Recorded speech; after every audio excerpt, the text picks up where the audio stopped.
नमस्कार दोस्तों, मैं ओम मौर्य अपने YouTube channel OCSM computer education में आप सभी का एक बार फिर से स्वागत करता हूं।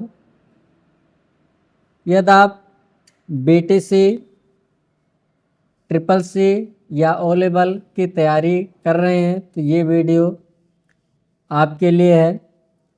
आज हम चर्चा करेंगे कंप्यूटर क्लासिफिकेशन पे, कंप्यूटर का वर्गीकरण। तो चलिए शुरू करते हैं आज का वीडियो। तो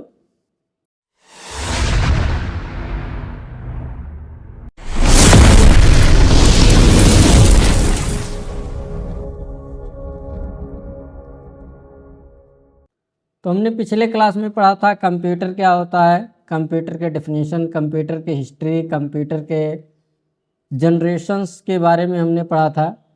तो आज हमारा जो टॉपिक होगा वो होगा कंप्यूटर क्लासिफिकेशन, यानी कंप्यूटर का वर्गीकरण। कंप्यूटर के वर्गीकरण की बात की जाए तो इसकी कार्यशैली, इसके आकार के आधार पर किस उद्देश्य से कंप्यूटर कौन सा यूज होता है, इसके आधार पर कंप्यूटर को मुख्य रूप से 3 भागों में डिवाइड किया गया है। पहला आपका यूज के आधार पर, दूसरा आकार के आधार पर और तीसरा आपका उद्देश्य के आधार पर।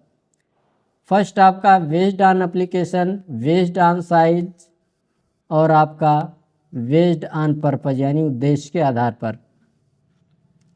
तो कंप्यूटर मुख्य रूप से 3 भागों में यहाँ डिवाइड करके हमने स्ट्रक्चर फिगर बना के यहाँ पर आपको दिखाया हुआ है कि कंप्यूटर मुख्य रूप से 3 प्रकार का होता है: based on application, based on size और बेस्ड ऑन पर्पज। अगर बेस्ड ऑन एप्लीकेशन की बात की जाए तो यहाँ पर 3 प्रकार के कंप्यूटर दिखाए गए हैं। पहला आपका एनालॉग कंप्यूटर, दूसरा डिजिटल कंप्यूटर, तीसरा हाइब्रिड कंप्यूटर। तो चलिए बेस्ड ऑन एप्लीकेशन पे आधारित जो हमारे कंप्यूटर्स हैं इस पे सबसे पहले हम लोग चर्चा कर लेते हैं। जो बेस्ड ऑन एप्लीकेशन में पहला आपका एनालॉग कंप्यूटर, AC और DC का नाम आपने सुना ही होगा। चलिए AC और DC को थोड़ा सा हम समझने का प्रयास करते हैं। जैसे मान लीजिए ये, तो कुछ इस प्रकार से हमारा एनालॉग सिग्नल यानी AC चलता है, और जो हमारा DC होता है उसका सिग्नल कुछ इस प्रकार से चलता है। यानी देखा जाए तो ये हमेशा पॉजिटिव में होता है, जबकि ये हमारा पॉजिटिव के अलावा धीरे धीरे धीरे धीरे 0 पे जाता है, फिर ये नेगेटिव में हो जाता है। AC और DC, ये 2 वर्ड पहले हम लोग जान लेते हैं।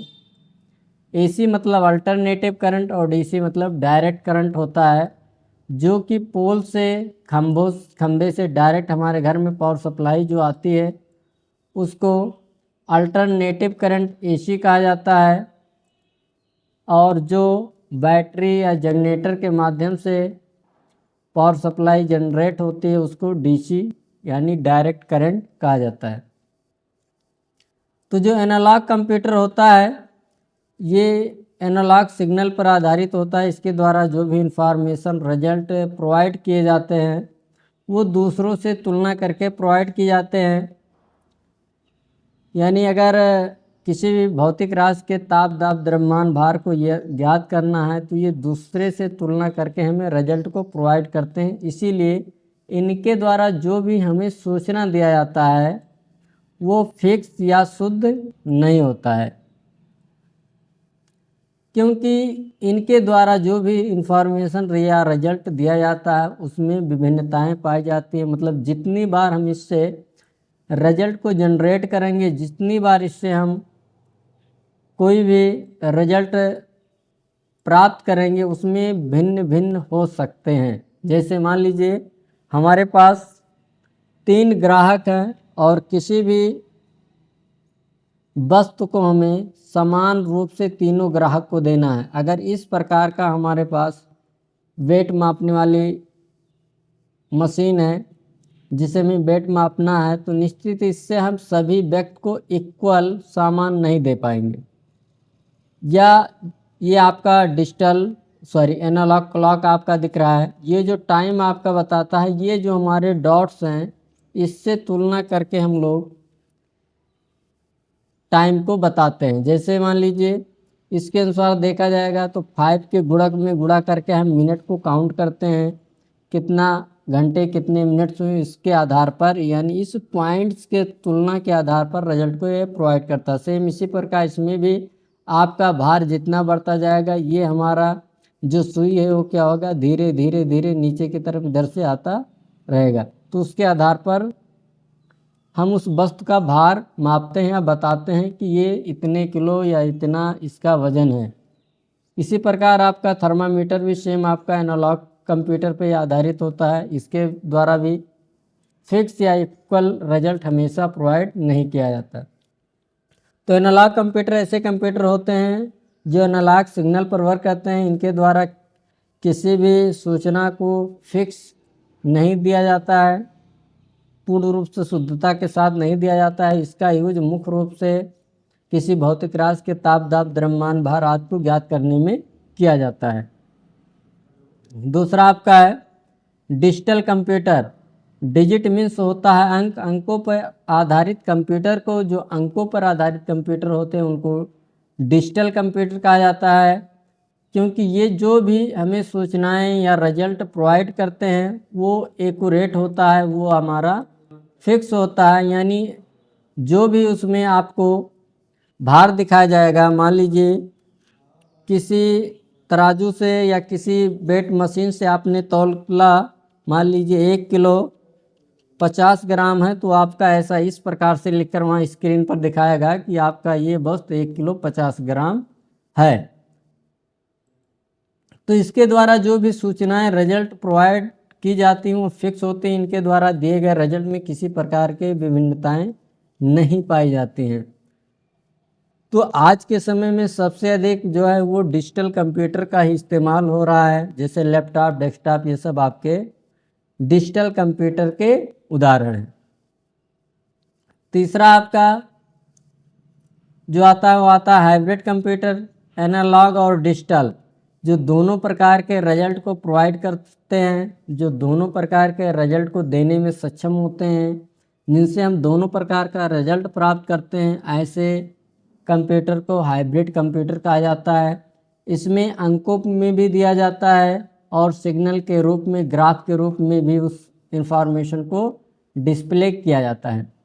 तो एनालॉग कंप्यूटर ऐसे कंप्यूटर होते हैं जिसके द्वारा दी गई सूचनाएं पूर्ण रूप से शुद्ध एवं फिक्स नहीं होती हैं। इनके द्वारा जो भी इंफॉर्मेशन रिजल्ट दिया जाता है उसमें वेरिएशन, विविधताएं पाई जाती हैं। डिजिटल कंप्यूटर, अंकों पर आधारित कंप्यूटर को डिजिटल कंप्यूटर कहा जाता है और इसके द्वारा दी गई सूचनाएं पूर्ण रूप से शुद्ध एवं फिक्स होती हैं। हाइब्रिड कंप्यूटर एनालॉग और डिजिटल कंप्यूटर के कॉम्बिनेशन से बने कंप्यूटर को हाइब्रिड कंप्यूटर कहा जाता है। चलिए आगे बढ़ते हैं, देखते हैं बेस्ड ऑन साइज, आकार के आधार पर कंप्यूटर 4 प्रकार के होते हैं, micro computer, mini computer, main frame computer और सुपर कंप्यूटर।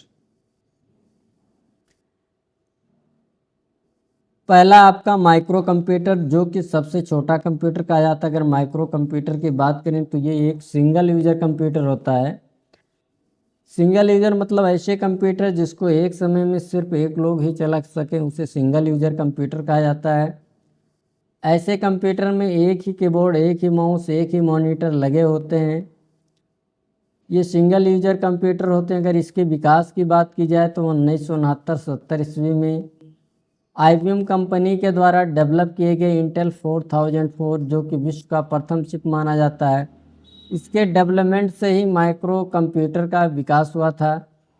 सन 1971 ईस्वी में जो पहला माइक्रो कंप्यूटर बना था अल्टेयर 8800 के नाम से जाना जाता है। और जो आपका माइक्रो कंप्यूटर है, अगर आज के समय की बात की जाए तो सबसे अधिक इस्तेमाल होने वाला कंप्यूटर है। आज के समय में आप जहाँ भी बैंक में जाइए, ऑफिस में जाइए, स्कूल में जाइए या कहीं भी आप बिलिंग के लिए किसी दुकान पर गए, वहाँ पर जो बिलिंग के लिए इस्तेमाल किया जाता है कंप्यूटर, वो सभी कंप्यूटर माइक्रो कंप्यूटर के अंतर्गत आते हैं। इसको पहचानेंगे कैसे? प्रेजेंट टाइम में माइक्रो कंप्यूटर आपको 3 रूपों में देखने को मिलेगा। डेस्कटॉप कंप्यूटर, ये आपकी स्क्रीन पर दिख रहा होगा, ये आप हर ऑफिस वगैरह बैंक में जाते होंगे तो इसको देखते होंगे। डेस्क का मतलब होता है मेज, यानी ऐसे कंप्यूटर जिसको हम किसी मेज पर रख कर यूज कर सकें वो हमारे डेस्कटॉप कंप्यूटर होते हैं। इसमें जो कीबोर्ड होते हैं, माउस होते हैं, मॉनिटर होते हैं, सब अलग अलग कनेक्ट होते हैं। एनी टाइम कभी भी जब भी हम चाहें तो इसको निकाल भी सकते हैं। अगर इसके इस्तेमाल की बात की जाए तो इसे केवल एसी से यूज किया जा सकता है, यानी इसमें किसी प्रकार की कोई बैटरी नहीं लगी होती है। दूसरा हमारा लैपटॉप कंप्यूटर, लैप मतलब गोद, ऐसे कंप्यूटर जिसको हम गोद में रखकर आसानी के साथ यूज कर सकें वो लैपटॉप कंप्यूटर होते हैं। एज ए नोटबुक कंप्यूटर भी आप इसको कह सकते हैं। आप ये देखने में ब्रीफ केस यानी सूट केस के समान होते हैं। अगर उसको ओपन किया जाए तो इसके ऊपर के जो पार्ट होते हैं वो आपकी स्क्रीन हो गया और नीचे के पार्ट में आपके कीबोर्ड और माउस होते हैं। टच पैड जिसे कहा जाता है, टच पैड आपका माउस का काम करता है, जहाँ से हम अपने माउस पॉइंटर को नियंत्रित करते हैं, माउस पॉइंटर को कंट्रोल करते हैं। तो लैपटॉप कंप्यूटर में चूँकि बैटरी भी लगी होती है तो इसलिए इसका इस्तेमाल आप बैटरी यानी चार्ज करके डीसी भी से भी कर सकते हैं। अगर बैटरी ख़राब हो गई है तो आप डायरेक्ट एसी से भी इसका इस्तेमाल कर सकते हैं। यानी लैपटॉप कंप्यूटर को एसी डीसी दोनों से इस्तेमाल किया जा सकता है। अगर हम कहीं भी ट्रैवलिंग करते समय या इमरजेंसी में कहीं पर टूर वगैरह पे जा रहे हैं और वहाँ भी हमें ज़रूरत पड़ सकती है, अगर ऐसा लगता है कि हमें कंप्यूटर की ज़रूरत पड़ सकती है तो वहाँ पर लाना ले जाना बहुत ही आसान है। हम बैग में रख कर आसानी से कहीं भी ट्रैवलिंग यात्रा करते समय भी इसे ले जा सकते हैं। पाम टॉप कंप्यूटर, इसे टैबलेट या नोटबुक कंप्यूटर या मिनी कंप्यूटर आप कह सकते हैं। यह आपके लैपटॉप कंप्यूटर से छोटा कंप्यूटर होता है, पोर्टेबल, जिसे आप किसी पर्स या पॉकेट में रखकर भी आसानी से कहीं ले जा सकते हैं। इसका इस्तेमाल एसी से किया जाता है। इसमें भी ऑलरेडी कीबोर्ड और माउस इनबिल्ट होते हैं, इसमें अलग से लगाने की आवश्यकता नहीं होती। इसका इस्तेमाल कुछ सीमित कार्यों के लिए ही किया जाता है, जो कि आपके फिगर में दिखाया गया है। ये आपका पाम टॉप कंप्यूटर है। उसके बाद आपका ये था आपका डेस्कटॉप, लैपटॉप और पाम टॉप। ये हमने पढ़ा माइक्रो कंप्यूटर के अंतर्गत आने वाले कंप्यूटर। इसी के अंतर्गत हम आपको बताना चाहेंगे कि आपके जो एटीएम मशीन होते हैं वो भी आते हैं, माइक्रो कंप्यूटर के अंतर्गत ही आते हैं। क्योंकि एटीएम मशीन से अगर हम पैसा निकालने जाते हैं तो एक बार में एक ही लोग पैसा निकाल सकते हैं, ना कि कई लोग निकाल सकते हैं। इसी प्रकार रेलवे स्टेशन पर अगर जाइए तो वहाँ पर जो आपका पीएनआर स्टेटस या स्मार्ट कार्ड के माध्यम से टिकट बुकिंग की सुविधा होती है, एक बार में एक ही लोग वहाँ पर टिकट की बुकिंग कर सकते हैं। तो या फिर आप बैंक में जाते हैं, पासबुक प्रिंटिंग मशीन भी आप देखे होंगे, तो वो भी क्या है, एक बार में एक लोग ही पासबुक को प्रिंट कर पाते हैं। तो ये सब क्या है, ये भी एक सिंगल यूजर कंप्यूटर हैं जो माइक्रो के अंतर्गत आते हैं। मिनी कंप्यूटर क्या होता है, मल्टी यूजर कंप्यूटर होता है, यानी इसको एक साथ 10+ यूजर ऑपरेट कर सकते हैं। यह कंप्यूटर माइक्रो की तुलना में बड़ा भी होता है, इसकी कार्यक्षमता और स्पीड भी अधिक होती है। अगर इसके विकास की बात की जाए तो इसका विकास कंप्यूटर के 3rd जनरेशन में हुआ था और विश्व का प्रथम मिनी कंप्यूटर PDP-1 के नाम से जाना जाता है। यह आपका काफ़ी महत्वपूर्ण है। इस में अक्सर क्वेश्चंस में पूछा जाता है कि प्रथम मिनी कंप्यूटर का नाम क्या है, तो प्रथम मिनी कंप्यूटर आपका PDP-1 है। मेन फ्रेम कंप्यूटर जो कि माइक्रो मिनी की तुलना में काफ़ी बड़ा होता है, इसकी कार्यक्षमता और स्पीड भी अधिक होती है। यह काफ़ी कॉस्टली कंप्यूटर होता है और इसका इस्तेमाल बड़ी बड़ी कंपनियों में किया जाता है, क्योंकि इसको एक साथ लगभग 100 यूजर ऑपरेट कर सकते हैं।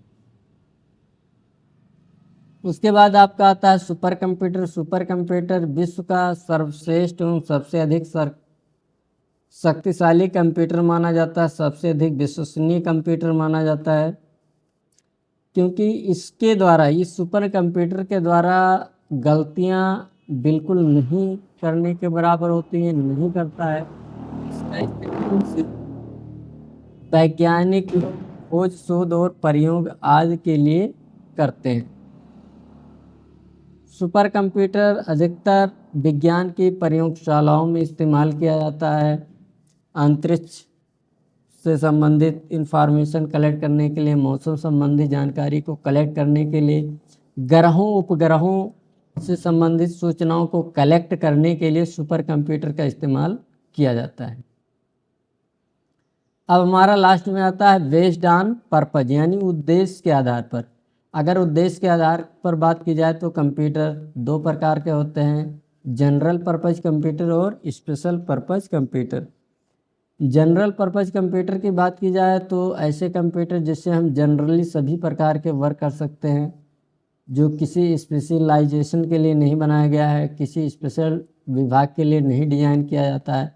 इसका इस्तेमाल हम बैंकिंग के लिए भी कर सकते हैं, डिजाइनिंग के लिए भी कर सकते हैं, अपने पर्सनल एजुकेशन के लिए भी कर सकते हैं, मेडिकल सेक्टर में भी कर सकते हैं। यानी अलग अलग कार्यों के लिए जब भी हम चाहें तो अपनी ज़रूरत के अनुसार उसका इस्तेमाल कर सके, वो हमारे जनरल पर्पज़ कंप्यूटर होते हैं। जैसे आपका डेस्कटॉप कंप्यूटर या लैपटॉप कंप्यूटर, ये आपके जनरल पर्पज़ कंप्यूटर हैं। आप इसी कंप्यूटर को बैंक में भी स्थापित देख सकते हैं, लगा होगा। इसी कंप्यूटर का इंस्टॉलेशन आप रेलवे विभाग में देख सकते हैं। इसी कंप्यूटर डेस्कटॉप कंप्यूटर का यूज आप डाक विभाग में देख सकते हैं। इसी कंप्यूटर का यूज आप स्कूल ऑर्गेनाइजेशन में देख सकते हैं। इसी कंप्यूटर का यूज आप कोचिंग सेंटरों व मेडिकल सेक्टरों में भी देख सकते हैं। तो ये हमारा जनरल पर्पज़ कंप्यूटर होता है। जैसा हम चाहते हैं वैसा हमें उसमें सॉफ्टवेयर इंस्टॉल करना होता है और उसी के अकॉर्डिंग हम उससे वर्क करवा सकते हैं। जैसे मान लीजिए हमें डिजाइनिंग का वर्क करना है तो हम अपने डेस्कटॉप कंप्यूटर में फोटोशॉप, कोरल ड्रा ये सॉफ्टवेयर इंस्टॉलेशन करेंगे। यदि हमें अकाउंटिंग संबंधित वर्क करना है तो विजिलाइट, टैली अकाउंटिंग, टैली प्राइम ये सब सॉफ्टवेयर हम इंस्टॉल करेंगे। एक्सेल ये सब एप्लीकेशन इंस्टॉल करेंगे। तो इस प्रकार से हम अपने ज़रूरत के अनुसार इसका मॉडिफिकेशन कर सकते हैं। स्पेशल पर्पज़ कंप्यूटर ऐसे होते हैं जो किसी विशेष उद्देश्य या पूर्ति के लिए बनाए जाते हैं। इन कंप्यूटर का यूज हम सभी वर्क के लिए नहीं कर सकते, क्योंकि इनका अपना एक विशेष वर्क होता है। जैसे मान लीजिए